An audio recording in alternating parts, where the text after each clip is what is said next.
Sejam bem-vindos, meus irmãos, minhas irmãs, a mais um episódio onde Deus, Jesus, mentores e colaboradores estão nos abençoando com a sua presença, a sua participação no canal.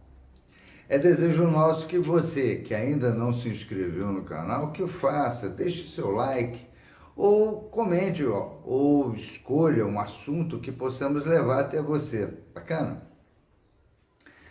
Nesse e nos próximos 3 episódios, estaremos tratando do assunto Lei de Conservação, referente à terceira parte do Livro dos Espíritos, questões 718 a 727. Mas hoje vamos tratar das perguntas que Kardec fez aos espíritos de números 718 a 720. Essas questões tratam do que seja privações voluntárias e mortificações. Segundo o dicionário, privação significa perda de um bem, de uma vantagem, privação de uma característica normal, direitos políticos, de audição, da mãe, da memória, da visão e por aí vai. Já a mortificação significa ação de mortificar a si mesmo ou alguém, aflição, desgosto, sofrimento, tormento ou mortificação da carne, a penitência que os cristãos se entregam para amortecer as paixões, ou seja, os exageros sem nenhum propósito. Bom, mas Kardec pergunta o seguinte na questão 718.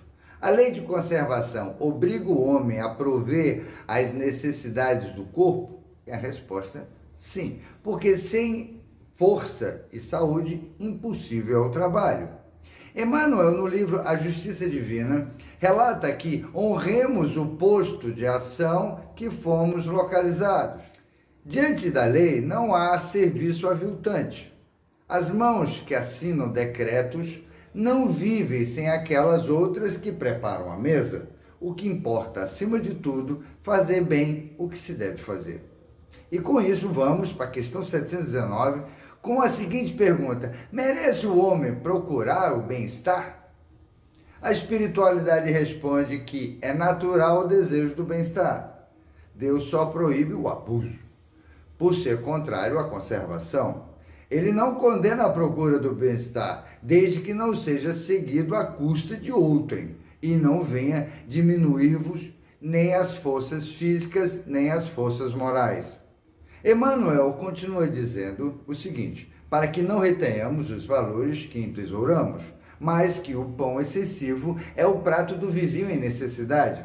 Entretanto, há diferentes recursos por dividir, ladeando mesas fartas a corações semi-sufocados no desespero. Por trás dos gestos que te golpeiam, há tramas obscuras de obsessão. Na retaguarda dos crimes que te revoltam, há influências que não desvelas, que de pronto e que errou, sofre estorvos que te escapam à senda. Nesse levantamento, precauções em que Emmanuel nos adverte diz respeito à questão 459, onde a pergunta se refere à influência dos espíritos em nossos pensamentos e atos, e a resposta foi que essa é tamanha que pode chegar a tal ponto de dirigirem a nossa vida. Isso faz parte de um todo que devemos nos ater todos os dias e que nunca, mas nunca mesmo, estamos sozinhos. Nossas ações são gravadas em nossos perispíritos e ficam à vista de todos que estão no plano espiritual. Vale-se dizer dos nossos mentores, obsessores, parentes que nos querem bem e aqueles que tivemos nossas desavenças.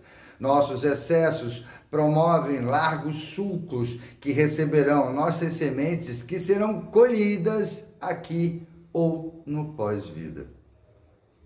Já na questão 720 temos a seguinte pergunta de Kardec: se as privações voluntárias têm a ver com uma expiação igualmente voluntária, em cuja resposta a espiritualidade afirma que fazer o bem aos nossos semelhantes nos enche de méritos, como, por exemplo, privações de gozos inúteis, resistir tentações que arrastam ao excesso ou ao gozo de coisas inúteis.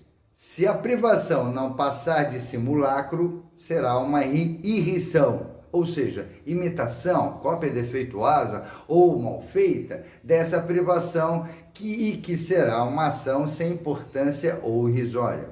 Emmanuel nos fala que a felicidade só será completa se partilhada e que felicidade, no fundo, é bondade crescente para que a alegria se faça maior. E sem dúvida, nós todos podemos dividir parcelas de bondade e alegria, mas a multiplicação vem dos outros. Podemos falar da corrente do bem? Tem um filme aqui no YouTube, o link está na descrição do vídeo. De forma bem didática, mostra que as ações de solidariedade para com o próximo não têm limites.